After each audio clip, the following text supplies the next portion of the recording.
సిద్దిపేట జిల్లా మద్దూరు మండలంలోని లగ్నూరు అంగన్వాడీ ఆధ్వర్యంలో పోషణ పక్షం రోజుల కార్యక్రమాన్ని ఘనంగా నిర్వహించారు.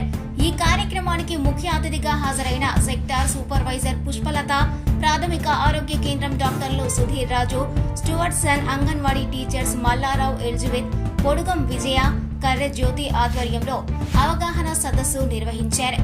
ఈ సందర్భంగా మద్దూరు మండల సెక్టార్ సూపర్వైజర్ పుష్పలత మీడియాతో మాట్లాడుతూ గర్భిణీ స్త్రీలకు, బాలికలకు మార్చి 9 నుండి 23 వరకు పోషణ పక్వాడ కార్యక్రమం నిర్వహించడం జరిగింది.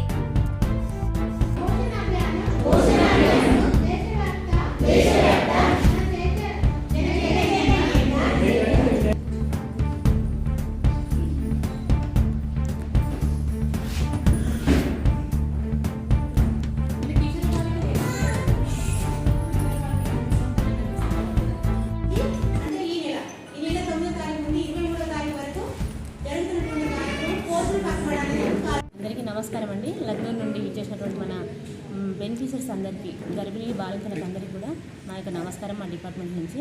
ముఖ్యంగా మనకి ఈ సంవత్సరం మార్చి 9 నుండి ఈ నెల 23వ తారీఖు వరకు పోషణ పక్వాడ అనే ప్రోగ్రాం నడవడం జరిగింది. ఇందులో ముఖ్యంగా మనకు 3 టీమ్స్ వచ్చినాయి. ఒకటేమో పోషణ్ బి, పడాయి బి, రెండోదేమో గిరిజన సాంప్రదాయ స్థానిక ఆహార పదార్థాలపైన అవగాహన, మూడోది గర్భిణీ శిశువుల గురించి వారికి సరైన పోషకాహారం ఏ విధంగా ఇవ్వాలనే దాని మీద మనకి ఈ సంవత్సరం 3 టీంలు ఇవ్వడం జరిగింది.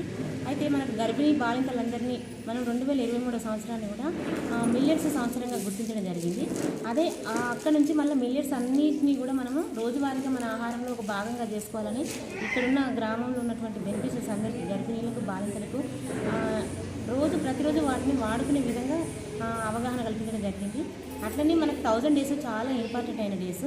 తను ప్రెగ్నెంట్గా నమోదైనప్పటి నుంచి 6 నెలలు కంప్లీట్ అయ్యి బిడ్డ పుట్టిన తర్వాత 6 నెలలు, తర్వాత 2 సంవత్సరాలు కంప్లీట్ అయ్యేంత వరకు ఇచ్చేటువంటి ఆహారము ఇక్కడ ఆ బిడ్డ యొక్క 100 సంవత్సరాల పునాది, ఆ బిడ్డ ఆరోగ్యంగా ఉండడానికి 100 సంవత్సరాలుగా పనిచేస్తుందని, ఆ బిడ్డకు పునాది వేసినట్టుగా అవుతుందని ఈ టైంలో, ఈ 1000 డేస్లో, ఇది గోల్డెన్ డేస్, ఈ 1000 డేస్లో ఇచ్చే ఆహారమే చాలా పౌష్టికమైన ఆహారం అందించినట్టయితే బిడ్డ యొక్క జీవితం బంగారంగా ఉంటుందనేది దీని యొక్క ముఖ్య ఉద్దేశం. అట్లనే మనం గిరిజన ప్రాంతాలలో కూడా వండే వంటలు అంటే మనం పాత పద్ధతిలో వండే ఓల్డ్ ఈజ్ గోల్డ్ లాగా మళ్ళీ పాత పద్ధతిలో పాతగా ఉన్నటువంటి ఆహార పదార్థాలు అంటే గతంలో మనం ఎటువంటి చిరుధాన్యాలు, మందులు లేకుండా పంటలు పండించినవి ఏవైతే ఉన్నాయో అవన్నీ కూడా మళ్ళీ ఈరోజు మనం అన్నీ ఈ విధంగా ఇడ్లీ, దోశ, సమోసాలు ఇవన్నీ ఎట్లా చేసుకుంటున్నామో వాటితోనే, ఆ మిల్లెట్స్తోనే ఈరోజు మనం అన్ని రకాల వంట పదార్థాలు చేసుకొని తినాలనేది దీని యొక్క ముఖ్య ఉద్దేశం. ఈ విధంగా ఈరోజు ఇక్కడ ఈ లగ్నూరు గ్రామంలో మనం అందరికీ అవగాహన కల్పించడం జరిగింది.